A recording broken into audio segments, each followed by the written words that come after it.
الرحیم الحمدللہ رب العالمین صلی اللہ علی محمد وآلہ اجمعین واللعنۃ الدائمۃ علی اعداء محمد وآل محمد اما بعد وفقنا اللہ وإیاکم للعلم والعمل الصالحین انشاءاللہ تعالی۔ اچھا جی، گفتگو جو ہماری تھی وہ وعلیکم السلام ورحمۃ اللہ وبرکاتہ نون وقایہ کے متعلق چل رہی تھی، اور 70 اور 71 نمبر شعر میں کیا ہے، گفتگو ہے۔ اچھا جی، وَاضْطِرَارًا خَفَّفَ، یہ یہاں پہ جو ہے گفتگو پہنچی تھی۔ پورا شعر یوں ہے 70 اور 71 نمبر کے، فِي الْبَاقِيَاتِ وَاضْطِرَارًا خَفَّفَ مِنِّي وَعَنِّي بَعْضُ مَنْ قَدْ سَلَفَ وَفِي لَدُنِّي قَلَّ وَفِي قَدْ نِقَتْنِي الْحَذْفُ أَيْضًا قَدْ یفی۔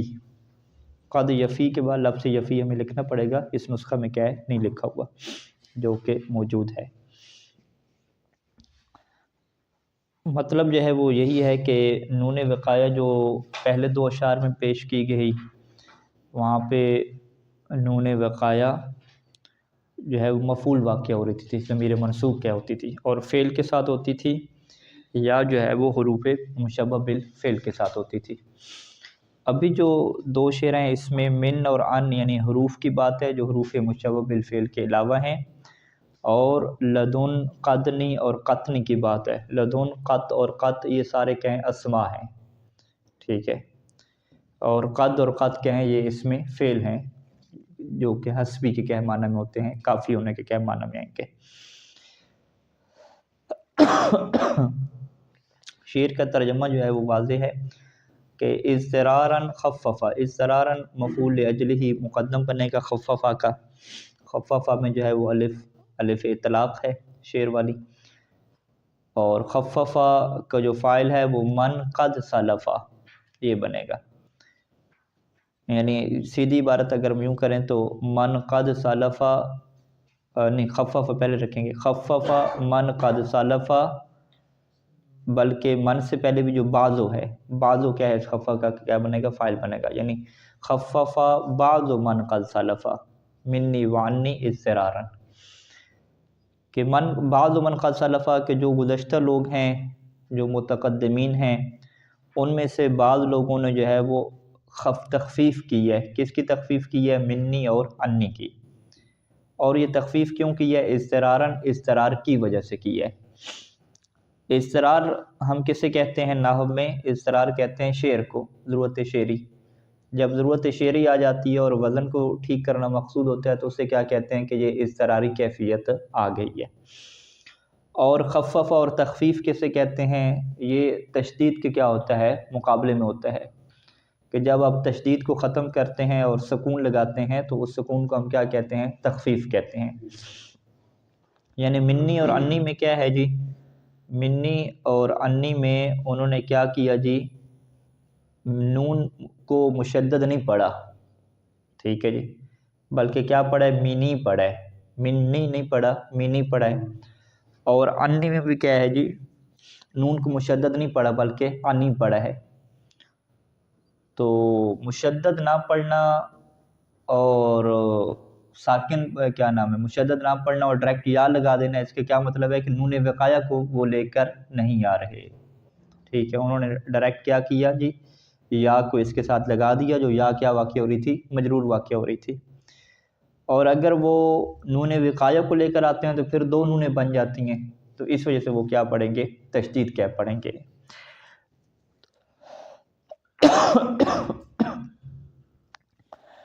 تو یہاں سے ناظم کے شعر سے کیا مطلب سامنے آیا ہمارے، کہ جو حروف جارہ من اور ان ہیں، جب اس کے ساتھ یا متکلم لگتی ہے تو وہاں پہ بھی نون وقایہ کیا ہے، لگائی جاتی ہے، ٹھیک ہے، مگر جب ضرورت شعری ہوتی ہے تو وہاں پہ کچھ لوگ ہیں گزشتگان میں سے کہ جنہوں نے یہاں پہ نون وقایہ نہیں لگائی، وگرنہ قانون یہی ہے کہ من اور ان کے ساتھ جب بھی یا متکلم لگے گی تو نون وقایہ کا لگانا ضروری ہے۔ من اور ان کے علاوہ جو باقی حروف ہیں وہاں پہ نون وقایہ نہیں لگتی، جیسے الہ کی مثال لے لیں، لام کی مثال لے لیں، تو الیہ اور لی، ٹھیک ہے، با جارہ کی مثالیں لیں بی، ٹھیک ہے، تو یہاں پہ کیا نون وقایا نہیں لگتی. حروف جارہ میں سے فقط دو ہمارے پاس ہیں، من اور عن کے، جہاں پہ نون وقایا کیا ہے ہمارے لگتی ہے ہمیشہ کے لیے. اچھا اب آ جائیں اسماء میں. لدن جو ہے یہ اسم ہے جو مضاف ہوتا ہے یا کی طرف. لدن جب لا کی طرف مضاف ہوتا ہے تو اسے لدنی کہہ پڑھتے ہیں، ٹھیک ہے جی. لیکن وفی لدنی، یہ جو لدنی پڑھا جاتا ہے اس میں لدنی قلہ، اس میں جو لدنی پڑھنا ہے نا وہ قلہ، وہ بہت کیا تھوڑا ہے. لدن میں اگر نون وقایا نہیں لگائیں گے اور یا متکلم لگائیں گے تو پھر کیا پڑھنا پڑے گا آپ کو؟ لدنی پڑھنا پڑے گا، کیونکہ یا اپنے ماقبل کیا چاہتی ہے؟ مکسور چاہتی ہے. جیسے من میں کیا ہے منی، اور عن میں نہیں پڑھا، نون کو کیا کیا؟ مکسور کر دے. یہاں پہ بھی ایسے ہوگا، لدن میں جو نون ہے وہ کیا ہو جائے گی؟ مکسور ہو جائے گی، تو لدنی کیا ہو جائے گا. تو لہٰذا لدنی میں بھی کیا قانون بنے گا کہ لدنی میں اکثر طور پہ کیا ہے نون وقایا لگتی ہے، لیکن بہت کم ایسے موارد ہیں کہ جہاں پہ نون وقایا نہ لگتی ہو. اور وہ کم موارد ظاہری بات ہے اشعار میں کیا ہے ذکر ہوں گے، یا اشعار کے علاوہ کچھ قرآن مجید کی قراتیں ہیں، ٹھیک ہے، کچھ قرآن کیا ہے وہاں پہ لدنی کیا ہے پڑھا ہے. اچھا جی. وفی قدنی یا قدنی وقتنی الحذف ایضا قد یفی، یہاں پہ انہوں نے قدنی لکھا ہوا ہے، لیکن اگر آپ لغت میں جا کے دیکھیں عربی ڈکشنری میں تو وہاں پہ لفظ قد کو جو ہے وہ اس میں فائل جو ہے وہ کہا گیا ہے، ٹھیک ہے. ایک قد تو وہی ہے جس کو ہم پڑھتے ہیں کہ حرف تحقیق ہے، وہ ماضی کے اوپر داخل ہو تو تحقیق کا فائدہ دیتا ہے، اور مضارع کے اوپر ہو تو تقلیل کا کیا ہے فائدہ دیتا ہے. ایک یہ قد ہے، یہ تو حرف میں سے، حروف میں سے. ایک قد ہمارے پاس کیا ہے؟ وہ اسم فعل ہے، جس کا معنی کیا ہے؟ یکفی، کافی ہونے کے ہے. اور یہ جملہ بولا جاتا ہے کہ قد درہم، قدنی درہمون، قدنی درہمون یعنی میرے لیے درہم کیا ہوگے؟ کافی ہوگے.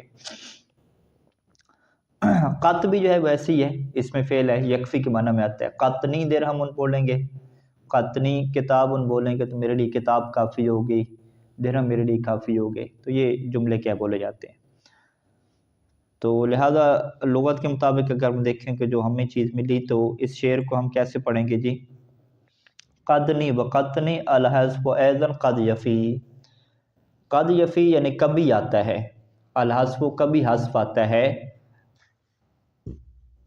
کبھی حذف آتا ہے، کیسے حذف آتا ہے؟ یعنی قدنی وقتنی الحذف ایضا قد یفی، اصل میں یوں بنے گا، وفی جو پہلے ہے نا شروع میں قلہ کا بعد وفی، وہ اس کے ساتھ ہوگا. پوری عبارت کیسے بنے گی؟ قد یفی الحذف فی قدنی وقتنی، کہ کبھی جو ہے وہ قدنی اور قطنی میں کیا ہے؟ حذف بھی آتا ہے. حذف سے کیا مراد ہوگا یہاں پہ؟ نون وقایا کو کیا ہے؟ حذف کرنا. قدنی میں نون وقایا کو حذف کریں گے تو کیا پڑھیں گے؟ قدی پڑھیں گے. نون وقایا کو حذف کریں قدی پڑھ لیں گے. قطنی میں نون وقایا کو حذف کریں گے تو کیا ہے؟ قطی پڑھیں گے. یعنی قدی اور قطی جو ہے یہ قد یفی کبھی کبھار جو ہے وہ اس میں استعمال ہوتا ہے، عام طور پہ استعمال نہیں ہوتا. تو ناظم کے کلام سے تین ہمارے پاس اسم ہے، لدن، قد اور قط، کہ جس میں نون وقایا ہمیشہ استعمال ہوتی ہے، اور بہت تھوڑے موارد ہیں کہ جہاں پہ کیا ہوتی ہے؟ یہ حذف ہو جاتی ہے.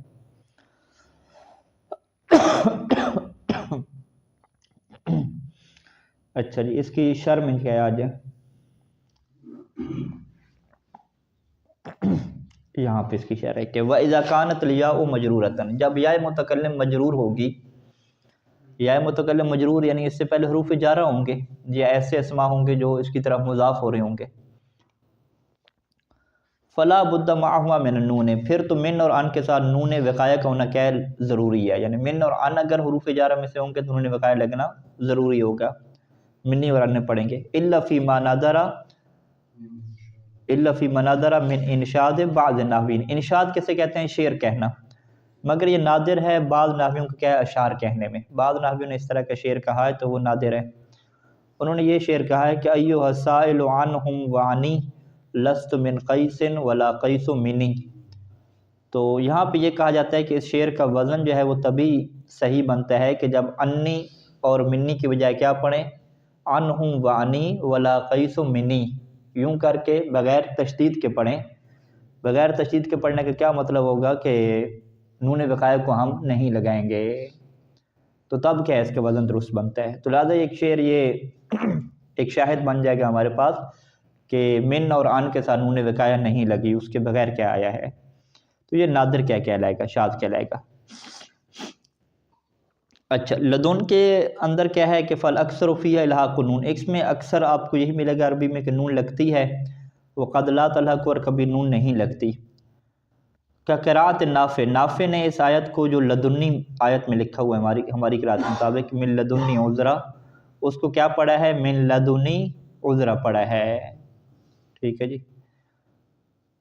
وقضا کر ابو بکر، ابو بکر نے بھی ایسے ہی پڑھا ہے، یعنی نون وقائع نہیں لگائی۔ الا انہ اشم ضمۃ الدال، مگر ابو بکر نے جو دال کے اوپر ضمہ ہے نا، یہ واضح کر کے نہیں پڑھا، اس کے ضمہ میں کیا کیا، اشمام کیا ہے، یعنی لادنی اس طریقے سے پڑھا ہے کہ وہ ساکن بھی کر رہے ہیں اور تھوڑی سی جو خوشبو ہے وہ کس کی آ رہی ہے، ضمہ کی جو ہے وہ آ رہی ہے۔ ایک تو ہم لادونی پڑھتے ہیں نا، لادونی پڑھتے ہیں تو دال کو کیا ہے واضح کرتے ہیں، ایک دفعہ دا کے ضمہ کو ہم واضح نہیں کریں گے، لادونی پڑھیں گے، لیکن وہاں پہ تھوڑا سا اشمام ہوگا، کس کی اوپر جی، ضمہ کی طرف کیا اشمام ہوگا۔ تو یہ اشمام جو علماء قرات اور تجوید ہیں وہ صحیح طریقے سے کیا کر سکتے ہیں۔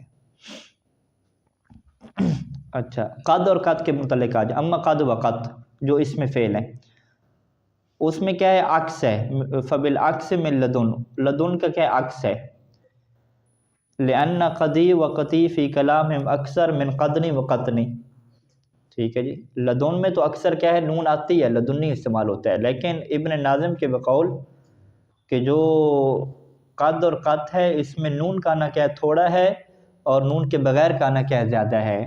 یہ تو ابن ناظم کا ہو گیا، ناظم نے کیا کہا تھا اپنے شعر میں، اس کے والد نے، وفی قدنی و قطنی الحذف ایذن قد یفی، انہوں نے کہا تھا کہ حذف جو ہے وہ کبھی کبھار آتا ہے، یعنی ان کے جو والد ہیں وہ یہ کہتے ہیں کہ قدی اور قطی یعنی نون وقائع کو حذف کریں تو وہ قد لگائے نا، قد یفی، ٹھیک ہے، وہ کبھی کبھار آتا ہے، جبکہ بیٹا کیا ہے، بیٹا بالکل الٹ کہہ رہا ہے، ٹھیک ہے، بیٹا کیا کہہ رہا ہے کہ اکثر جو ہے وہ قدی اور قطی ہے، لأن قدی و قطی فی کلام میں اکثر من قدنی و قطنی، ٹھیک ہے، کہ قدی اور قطی یعنی نون کے حذف کے ساتھ یہ اکثر ہے، نہ کہ کیا ہے، تھوڑا ہے۔ اور اس نے کچھ شواہد کیا پیش کیے ہیں ان کے بیٹے نے، ایک یہ شعر ہے، اس میں دکھائے گا کہ اذا قال قدنی قال باللہ حلفۃ لتغنی عنی، تو یہاں پہ تو قدنی لکھا ہوا ہے نا، یہاں تو نون کے ساتھ آ گیا۔ اگلے شعر میں قدنی من نصر الخبیبین قدی، ہاں یہاں پہ قدنی اور قدی دونوں کیا آ گیا، ٹھیک ہے، اسی وجہ سے کیا لکھا کہ فجمع بین اللغتین، کہ اس شعر نے دونوں لغتوں کو کیا ہے اپنے ایک ہی شعر میں کیا جمع کر دیا، قدنی من نصر الخبیبین قدی، یوں ہے۔ اچھا، وفی الحدیث قط بعزتک و کرمک، اچھا یہ جو حدیث ہے قط بعزتک و کرمک یا بعزتک و کرمک، یہ جو ہے وہ یوں ہے حدیث، انس بن مالک سے ہے، اور یہ حدیث جی ان کی کون سی کتاب میں ہے، بخاری کی کتاب التوحید ہے، کہ لا یزال جہنم یلقی فیہا وہی تقول حل من مزید حتی یاتیہا رب العالمین فیضع رب العالمین قدمہ فینزوی بعض الی بعض وتقول قد او تقول قد بعزتک و کرمک، ٹھیک ہے، بعزتک و کرمک قد، یعنی جہنم کہہ رہی ہوگی کہ کیا کوئی اور بھی ہیں میرے اندر ڈالنے کے لیے، تو اس وقت جو ہے وہ اللہ تعالیٰ آئے گا اور وہ اپنی پنڈلی اور اپنا قدم جو ہے وہ جہنم میں رکھے گا، تو پھر جو ہے وہ جہنم کی بس ہو جائے گی اور وہ کہے گی کہ قط کافی ہو گیا، تیری عزت اور تیرے کرم کی قسم یہ کیا ہو گیا، میرے لیے کافی ہو گیا۔ اچھا، اس حدیث کو شاہد مثال کیسے بنائیں گے، تو ابن ناظم کہتے ہیں کہ اس حدیث کی جو روایات ہیں ہمارے پاس بہت زیادہ ہیں، اور ان روایات میں سے جو ایک روایت ہے نا وہ قطی کی ہے، ٹھیک ہے، کیونکہ یہ کیا کہنا چاہتے ہیں کہ عرب میں قطی قطی بھی کیا ہے زیادہ آیا ہے بغیر نون کے. یعنی یروا اس حدیث کو روایت کیا گیا ہے بے سکون تا، ایک تو تا کے سکون کے ساتھ ہے قط، یہ تو پھر ہمارا شاید مثال بنے گی نہیں کیونکہ وہاں پہ نون بقایا لگی نہیں. وہ کسرہا ایک قط کو جو ہے وہ تا کو کسرہ دیا گیا، قطع پڑھ دیا گیا، ٹھیک ہے، یہ بھی شاید مثال نہیں بنے گا. لیکن مع یا جب یہ یا کے ساتھ ہوگا تو یہ شاید مثال بنے گا قطعی، ٹھیک ہے. ودون اور یا کے بغیر بھی ہے. وہ یروا اور یہ بھی روایت کیا گیا ہے قطن قطنی اور بقطن قطن، یہ بھی کیا روایت کیا گیا. تو ان ساری روایات میں سے جو ایک جو ہمارے شاید مثال ہوگا کہ جس میں قطعی قطعی کی کیا ہے روایت ہے. اچھا شاعر کہتا ہے کہ امتلا الحوض وقال قطنی، ٹھیک ہے، مہن رویدہ قد ملات بطنی، یہاں پہ بھی کیا قطنی کی مثال ہے. تو ابن ناظم نے دعویٰ یہ کیا تھا کہ جی قطنی اور قطنی ہمیں زیادہ ملتے ہیں، لیکن نہیں، قدی اور قطعی یعنی بغیر نون کے ہمیں کیا زیادہ ملتے ہیں، لیکن جو کلام ذکر کیا اس میں کثرت کیا نہیں موجود. یعنی پہلا شعر وہی نون والا ذکر کر دیا، دوسرے میں دونوں آ گئے، اور تیسرے میں بھی کیا ہے ایک قول لے ہے لغت والا، ٹھیک ہے. تو ان کو یعنی کوئی واضح ایسی مثال نہیں ملی کہ جس میں قرات سے ہٹ کے، اختلاف قرات سے ہٹ کے ایک ہی بات ہو قطعی اور کس کی جی قطعی کی کیا بات ہو. تو لہذا جو ناظم ہیں ان کے والد ہیں ان کی بات درست ہے کہ قطعی اور جو قدی ہے نا نون کے بغیر یہ کیا تھوڑا پایا جاتا ہے، قد یفی الحذف، حذف کیا بہت تھوڑا ہے. تو اکثر میں آپ کو کیا نظر آتی ہے، نون بھی نظر آتی ہے، نون ہی کیا ہے آپ کو نظر آتی ہے، جیسا کہ یہاں پہ کیا ہمیں نظر آ رہی ہے. اچھا جی، دوسرے نمبر پہ کیا العلم ہے. علم کیا ہے، معرفہ کی دوسرے میں سے ہے. پہلا کیا ہے یہ معرفہ کی، معرفہ کی کتنے اقسام ہے، 7 اقسام ہے نا ہمارے پاس. پہلی کیا تھی، ضمیر تھی جس کو ہم کیا کہتے ہیں عارف المعارف کہتے ہیں. دوسرے نمبر پہ علم ہے، تیسرے نمبر پہ اسم اشارہ، چوتھے نمبر پہ اسم موصول، پانچویں نمبر پہ وہی معرف بالالف لام، چھٹے نمبر پہ جو ہے وہ مضاف ہو کس کی طرف، معرفہ کی طرف، اور ساتویں نمبر پہ وہ کیا ہے معرف بالندا، منادہ جس سے ہم کہتے ہیں. تو معرفہ اور نکرہ میں فرق یہی ہے کہ معرفہ تو کیا ہوتا ہے معین ہوتا ہے نا کسی کے لیے، نکرہ جب کہ کیا ہے معین نہیں ہوتا. تو جب ساری کے ساری معرفہ کی اقسام، ضمیر بھی کیا معین ہوتی ہے، الف لام جس کے اوپر معرفہ کا لگا ہوا ہے وہ بھی معین ہے، تو علم بھی کیا معین ہے، ٹھیک ہے. تو پھر دونوں میں کیا فرق ہو گیا، یعنی زید بھی کیا ہے معین کے لیے ہے، انت بھی کیا ہے معین کے لیے، اور الذی قامہ یہ بھی معین کے لیے ہو گیا، الرجل بھی کیا ہے معین کے لیے ہو گیا، ٹھیک ہے. تو سارے کے سارے معین کے لیے ہیں، تو پھر علم کی کیا تعریف آپ کریں گے، علم بھی تو معین کے لیے. تو یہاں پہ کہتے ہیں کہ یہ جو معین کے لیے ہوتا ہے یہ مطلقاً ہوتا ہے. مطلقاً کیا مطلب کہ اس میں کسی قسم کی قرینی کی کیا ضرورت نہیں پڑتی، لفظ کوئی ہے جو ہے وہ معین کر کے کیا واضح کیا جاتا ہے. جبکہ حاضہ اور ہوا وغیرہ کا جو معین ہونا ہے وہ حاضہ اشارہ کے ذریعے سے معین ہوتا ہے کہ جب مشار الیہ موجود ہوتا ہے، ہوا کا جب ضمیر کا مرجع ہوتا ہے تو وہ معین ہوتا ہے، جو خطاب کی ضمیر ہو یا متکلم کی وہ ظاہری بات ہے مخاطب جب موجود ہوگا یا کلام کرنے والا موجود ہوگا تبھی کیا معین ہوگا. الذی جو ہے وہ صلہ کے ذریعے سے معین ہوگا، الرجل الف لام کے ذریعے سے معین ہوگا. تو ساری چیزیں جو ہے وہ دیگر قرائن کے ذریعے سے کیا معین ہوتی ہیں. جبکہ علم ایک ایسی چیز ہے کہ جو مطلقاً بغیر کسی قید کے، بغیر کسی قرینے کی کیا ہو جاتا ہے معین ہو جاتا ہے.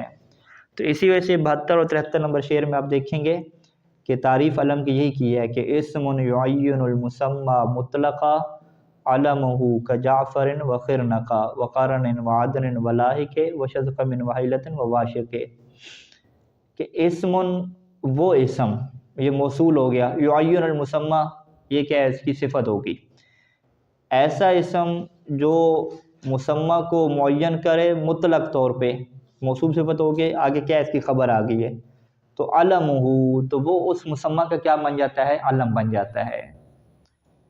یعنی وہ اسم جو اپنے مسمى کو مطلقاً معین کرتا ہو تو اس اسم کو کیا کہتے ہیں کہ یہ کیا ہے علم ہے. علمہ یعنی اس مسمى کا کیا علم ہے.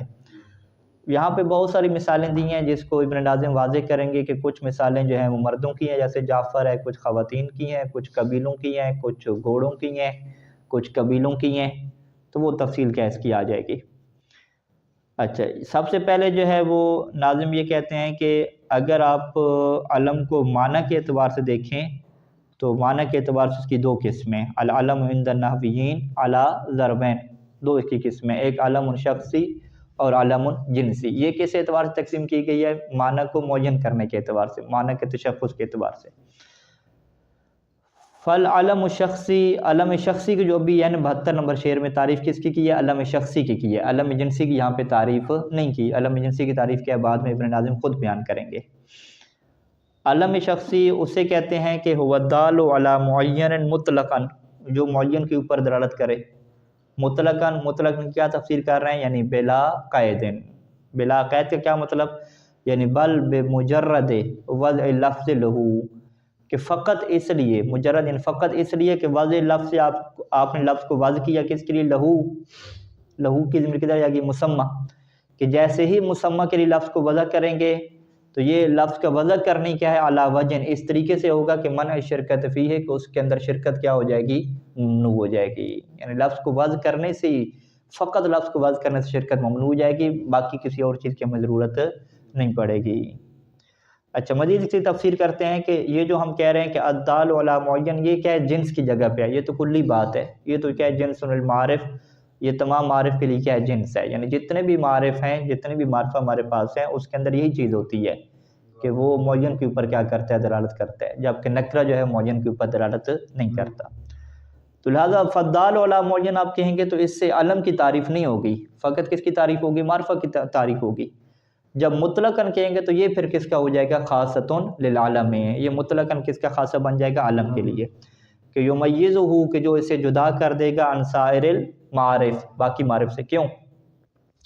فإن كل معرفة ما خلا العلم دلالته على التعیین، کیونکہ ہر معرفہ سوائے علم کے، علم کو نکال کے کوئی بھی معرفہ دیکھیں تو دلالته على التعیین، تو اس کی جو تعیین کے اوپر دلالت ہے، بقرینۃ خارجۃ عن دلالت لفظی، وہ ایک ایسے قرینہ سے ہوتا ہے کہ جو خارج ہوتا ہے لفظ کی دلالت سے، لفظ سے ہٹ کے، یعنی لفظ کی جو وضع ہے معنی کے لیے، اس سے ہٹ کے آپ کو کسی اور چیز کا سہارا لینا پڑتا ہے، تب جا کے وہ کیا ہوتا ہے؟ اس کا جو مسمى ہے وہ معین ہو سکتا ہے۔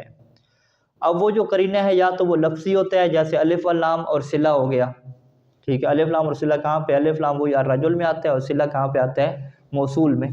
تو اس میں موصول معرفہ کیوں ہے جی؟ کیوں معین کے اوپر دلالت کرتا ہے؟ صلہ کی وجہ سے۔ الذی کے بعد اگر آپ ذکر نہ کرتے کہ الذی مجتہد، الذی فاضل، یا الذی قام، الذی ضربا، تو وہ الذی کا کیا ہے؟ تعیین نہ ہو پاتی، ٹھیک ہے جی۔ رجل کے اوپر الف لام نہ لگاتے تو واضح ہے وہ تعیین نہ ہو پاتی۔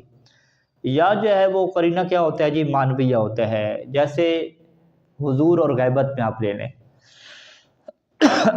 حاضر کو جو آپ اشارہ کرتے ہیں تو اس میں چیز حاضر ہوگی تو تبھی آپ کیا کر سکتے ہیں؟ اشارہ کر سکتے ہیں۔ اسی طریقے سے ضمیر میں بھی جو مخاطب کی ضمیر ہے اس میں بھی حاضر ہوگا تو تبھی آپ مخاطب انت استعمال کر سکتے ہیں۔ متکلم میں بھی جب متکلم خود حاضر ہوتا ہے تو کیا ہے؟ انا کہتے ہیں۔ غیبت میں بھی ایسے ہے جو غیبت کی ضمیریں ہیں۔ اور منادہ میں آپ آ جائیں تو وہاں پہ بھی کیا ہوتا ہے؟ بندہ حاضر ہوتا ہے تو تبھی کیا اسے ندا دی جاتی ہے۔ یعنی آپ اسماء اشارہ کی باقی اقسام کو دیکھ لیں، اس میں اشارہ یہ کیسے؟ اس میں قرینہ کون سا رہے گا تعیین کے اوپر؟ اس میں اشارہ میں قرینہ مانوی رہے گا۔ قرینہ مانوی کو ہم کیا کہیں گے؟ وہ حضور کا ہونا، مشار الیہ کا کیا؟ حاضر ہونا۔ اس میں موصول میں قرینہ کون سا رہے گا تعیین کے اوپر؟ مانوی نہیں رہے گا، لفظی رہے گا، کیونکہ صلہ کیا ہے؟ لفظی قرینہ ہے۔ اچھا، معرف بھی الف لام جو ہوتا ہے اس کے اوپر قرینہ کون سا رہے گا؟ یہ بھی لفظی رہے گا، الف لام۔ اور جو معرف بالاضافہ ہے یہ بھی قرینہ لفظی ہو جائے گا، کیونکہ مضاف ہو رہا ہے اس کی طرف، جو کیا ہے؟ خود کیا معرفہ ہے، غلام زید جیسے۔ اور جو منادہ ہے، ٹھیک ہے، اس میں قرینہ کون سا رہے گا؟ کہ وہ بندہ کیا ہوتا ہے؟ حاضر ہوتا ہے، جس کو ندا کیا دے رہے ہوتے ہیں، حضور، قرینہ مانوی جسے کہتے ہیں۔ اچھا جی، وقولی، اور ابن ناظم کہتے ہیں کہ میرا قول، نہ کہ میرے والد کا، انہوں نے کیا ہے؟ ایک قول لگایا تھا علم شخصی کی تعریف میں، علی وجہ من شرکت فیہ، کہ یہ جو میں نے کہا تھا کہ اس طریقے سے لفظ کو وضع کیا جائے کہ لفظ کی وضع کے دوران ہی کیا ہو جائے؟ شرکت اس کے اندر ممنوع ہو جائے۔ کہتے ہیں یہ جو میرا قول ہے نا، یہ جو جملہ ہے، مخرج لاسم الجنس، یہ اسم جنس کو کیا خارج کرتا ہے؟ الذی مسمہ واحد بالشخص، وہ اسم جنس کے جس کا جو مسمہ ہے یعنی جس کا وہ نام رکھا گیا ہے وہ ہے تو ایک ہی، واحد بالشخص ہے، جزئی ہے، جیسے شمس ہے۔ فإنه يدل على معنى معین بوضع لفظ له، یہ دلالت کرتا ہے ایک معین معنی کے اوپر کیونکہ لفظ کیا ہے اس کے ساتھ وضع کیا گیا ہے، لیکن ولیس بعلم، لیکن یہ علم نہیں کہلاتا، شمس قمر ارض یہ علم نہیں کہلاتے، نکرہ کہلاتے ہیں۔ اس کی وجہ کیا ہے؟ لأن وضع لفظ له ليس على وجہ معنی شرکت ہے، کیونکہ لفظ کا اس کے لیے وضع کرنا اس طرح سے نہیں ہے کہ اس میں شرکت ہی کیا ہو، ممنوع ہو، شرکت ممنوع نہیں ہے۔ اسی وجہ سے جب سائنسدانوں نے کسی اور نظام کہکشاں کا سورج دریافت کیا تو اس کا نام بھی کیا رکھا؟ شمس رکھا۔ تو کسی اہل لغت نے اعتراض نہیں کیا کہ یہ جو شمس ہے یہ تو ہماری زمین والے شمس کے ساتھ کیا تھا؟ خاص تھا۔ کیوں اعتراض نہیں کیا؟ انہوں نے کہا کہ شمس جو ہے یہ کلی نام ہے، نکرہ نام ہے، یہ فقط ہمارے کرۂ ارض کا جو سورج ہے اس کے ساتھ خاص نہیں ہے۔ اسی طریقے سے انہوں نے دوسرے جو ہے وہ سیارے جو تھے ان کے چاند الگ دریافت کیے تو اس کا نام بھی انہوں نے کیا رکھ دیا؟ قمر رکھ دیا، تو کسی نے کیا کوئی اعتراض نہیں کیا۔ اگرچہ جو ہے وہ ہمارا کیا دعویٰ ہے کہ اگرچہ اس کا کوئی مصداق دوسرا دریافت نہ بھی ہو، ٹھیک ہے، تو پھر بھی ہم کہتے ہیں کہ یہ اس طریقے سے نہیں بنایا گیا یہ لفظ کہ آپ کہیں کہ اس کے اندر شرکت ہی کیا ہے؟ محال ہے، نہیں، کوئی بھی اگر فرض بھی کر لیں تو اس کے لیے یہ لفظ کیا ہے؟ استعمال ہو سکتا ہے۔ بلکہ منطق کے مطابق ہم نے کیا کہا تھا کہ منطق کے مطابق تو نکرہ اور کلی بننے کے لیے ہو سکتا ہے کہ اس کا خارج میں مصداق نہ بھی ہو، جیسے لفظ شریک باری کہتے ہیں، شریک الباری، اللہ کا شریک، یہ پھر بھی کیا نکرہ ہے، کلی ہے، اس میں جنس ہے، لیکن اس کا کوئی خارج میں مصداق نہیں ہے، تو لہٰذا یہ سارے کے سارے کیا رہیں گے؟ نکرہ رہیں گے۔ تو معرفہ اسے کہیں گے کہ جب لفظ کو وضع کریں تو اس طریقے سے وضع کریں کہ کوئی اور اس کے ساتھ شریک ہی نہ ہو سکے، شریک ہونا ہی کیا ممکن نہ ہو۔ تو لہٰذا یہاں پہ آپ غور کریں گے کہ ابن ناظم نے اپنے جو والد ہیں ان کی تعریف کے اوپر کیا ایک چیز کا کیا کر دیا؟ اضافہ کر دیا، علی وجہ معنی شرکت، جبکہ ان کے والد نے کیا یہ بات ذکر نہیں کی تھی۔ اچھا جی، وَأَمَّا الْعَلَمُ الْجِنْسِي، دوسری قسم کے علم شخصی کے مقابلے علم جنسی ہے، وَهُوَ كُلُّ اسم جنس، یہ ہر وہ اسم جنس ہوتا ہے جرا مجرى العلم شخصی فی الاستعمال، جو علم شخصی کے قائم مقام جاری ہوتا ہے استعمال میں، ٹھیک ہے، جیسے استعمال علم شخصی کو کرتے ہیں ویسے اس کو بھی کرتے ہیں۔ جیسے اسامہ اور زعالہ ہے، اسامہ ایک شیر کو کہتے ہیں جو شیر سامنے آ رہا ہو، اور زعالہ کیا ہے؟ گیدڑ کو کہتے ہیں، تو اس کو اسم جنس نہیں کہتے، اسے نکرہ نہیں کہتے، اسے علم جنس کیا کہتے ہیں۔ تو یہ انشاءاللہ آگے آ کے تفصیلی بحث آئے گی کہ بھئی آپ اس کو سیدھا سیدھا اسم جنس کہہ دیں، علم کہنے کی کیا وجہ ہے اس کو، اسامہ اور زعالہ کو، ٹھیک ہے۔ یہ اسامہ سے مراد اس کا بیٹا نہیں ہے، زید کی طرح نہیں ہے، اگر زید ہو جائے پھر تو مسئلہ حل ہو جائے نا، تو شخصی ہو جائے، ٹھیک ہے۔ اسامہ سے مراد وہ شیر ہی ہے، ٹھیک ہے۔ زعالہ سے مراد وہ گیدڑ ہی ہے، یہ بیڑیا ہے۔ تو جب بیڑیے اور شیر کی بات ہو رہی ہے تو وہ اس طرح بھی نہیں ہے کہ اس کا کوئی اپنا شیر گھر میں پالا ہوا، اس کا نام اس نے رکھا ہوا، پھر بھی یہ ہے بھی کلی ہے، کلی تو پھر سے علم جنس کیوں کہتے ہیں؟ کہتے ہیں کہ وسیعت الکلام علیہ انشاءاللہ تعالیٰ، اس کے اوپر تفصیلی گفتگو کیا بعد میں آئے گی۔ پھر علم شخصی کے اوپر وہ فوکس کر رہے ہیں۔ اب علم شخصی کا جو مسمى ہے اس کی کیا کرتے ہیں؟ دو قسمیں کرتے ہیں، ٹھیک ہے۔ ثم علم شخصی مسمى، کہتے ہیں اس کا مسمى یا تو کیا ہوگا؟ اولو العلم، علم والا ہوگا، ٹھیک ہے جی۔ اولو جو ہے وہ ہم نے یہ چیز پڑھی تھی جمع مذکر سالم کے ملاقات میں سے، اولو کس میں سے ہے؟ یہ اصحاب کے معنی میں نا، صاحب کی جمع جو اولو ہے، اولو الفضل جو کہتے ہیں، اولو العلم جو کہتے ہیں، اولو الالباب کہتے ہیں، یہ قرآن میں استعمال ہوتے ہیں۔ تو کہتے ہیں کہ علم شخصی یعنی جس کا یہ علم رکھا جاتا ہے اس کے مسمى کو دیکھیں تو اس کی ہمیں دو قسمیں ملیں گی، یا مسمى کون سا ہے؟ اولو العلم ہے۔ اولو العلم کیا مطلب کہ وہ مسمى ایسا ہوتا ہے کہ جس کا نام رکھا جاتا ہے، جیسے جو ہے وہ انسانوں کے آپ نام لے رہے ہیں تو انسانوں کے جو بچے ہوتے ہیں وہ اولو العلم کہلاتے ہیں۔ کیوں اولو العلم کیوں کہلاتے ہیں؟ کہ یہ ان کا نام رکھا جاتا ہے، ٹھیک ہے۔ جب بھی کسی کا بچہ پیدا ہوتا ہے تو وہ ایسے نہیں ہے بغیر نام کے چھوڑ دیں، ان کا نام کیا رکھا جاتا ہے۔ جبکہ جو جانور ہیں اور قبیلے ہیں ان کا نام رکھا نہیں جاتا، ٹھیک ہے۔ تو یہ نہیں ہے کسی کے جانور پیدا ہو تو اس نے شروع سے اس کا نام رکھا ہو، ایسا نہیں ہوتا، بلکہ اس کو معین کرنے کے لیے کیا ہے؟ ایک اس کو چیز کہہ دی جاتی ہے کہ یہ کیا ہو جائے؟ معین ہو جائے۔ تو لہٰذا ابن ناظم کہتے ہیں کہ اگر آپ علم کے مسمى کی بات کریں کہ علم کن چیزوں کا رکھا جاتا ہے، تو یا وہ اولو العلم کہلائے گا یا وہ اولو العلم نہیں کہلائے گا، بلکہ مما یتخذ و یعین کہلائے گا کہ جس سے بس لے لیا جاتا ہے اور اپنے ساتھ کیا معین کر لیا جاتا ہے. ٹھیک ہے. اولو العلم جو ہے وہ کہتے ہیں انسانوں کے ساتھ خاص ہوتا ہے. من المذکرین یہ مذکر میں سے ہو سکتا ہے. ٹھیک ہے جی، جیسے جعفر ہے، اور مؤنث میں بھی ہو سکتا ہے جیسے خرنک ہے. خرنک کہتے ہیں کہ یہ جو عرب کے شعراء ہیں اس میں سے ایک خاتون کا نام ہے، اور یہ طرفہ بن عبد کی جو ہے وہ ماں کی طرف سے کیا لگتی تھی؟ بہن لگتی تھی. ٹھیک ہے جی،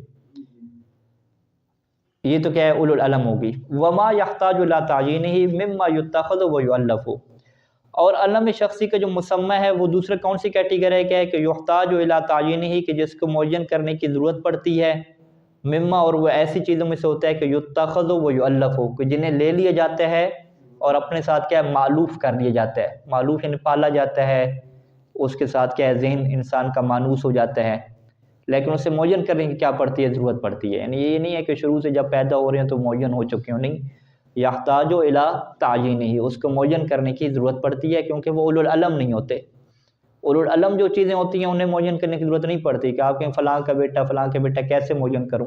ہم کہیں کہ وہ ہیں ہی اولو العلم. اولو العلم کیا مطلب کہ ان کا علم رکھ دی جاتا ہے، لیکن جو بہت ساری باقی چیزیں ہیں ان کا علم رکھا نہیں جاتا. وہاں پہ ضرورت پڑتی ہے کہ انسان اسے کیا کرے؟ معین کرے.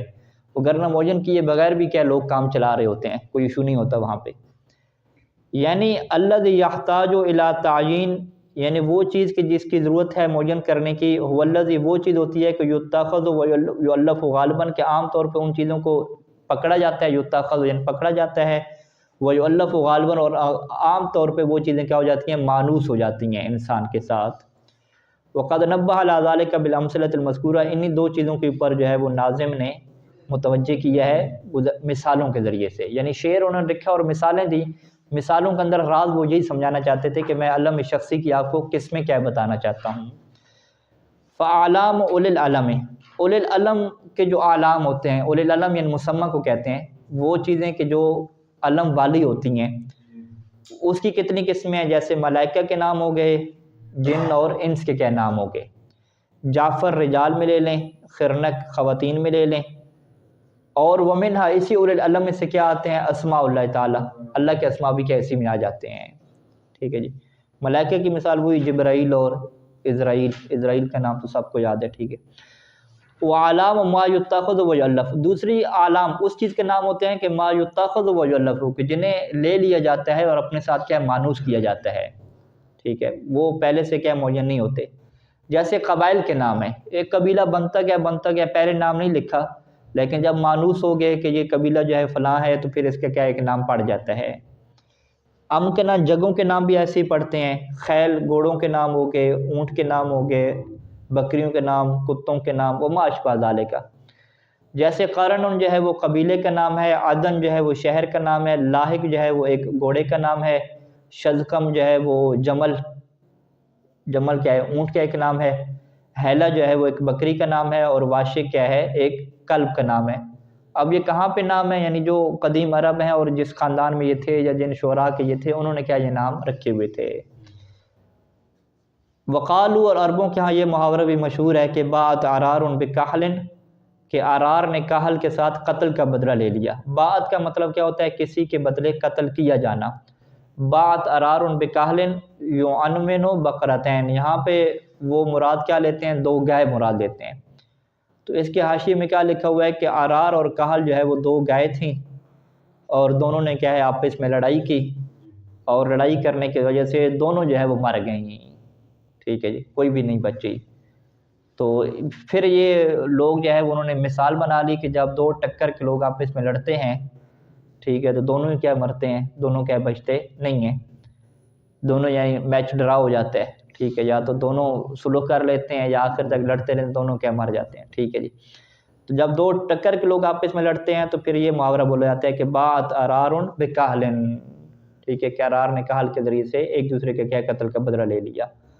تو یہاں پہ شاید مثال کیا ہے کہ عرار اور کحل کیا ہے؟ وہ دو گائے کے نام ہیں. ٹھیک ہے. تو اب گائے کے جو نام ہے یہ اولو العلم نہیں کہلاتے بلکہ مما یتخذ و یؤلف کیا ہے کہلاتے ہیں. وصلی اللہ علی محمد وآلہ اجمعین۔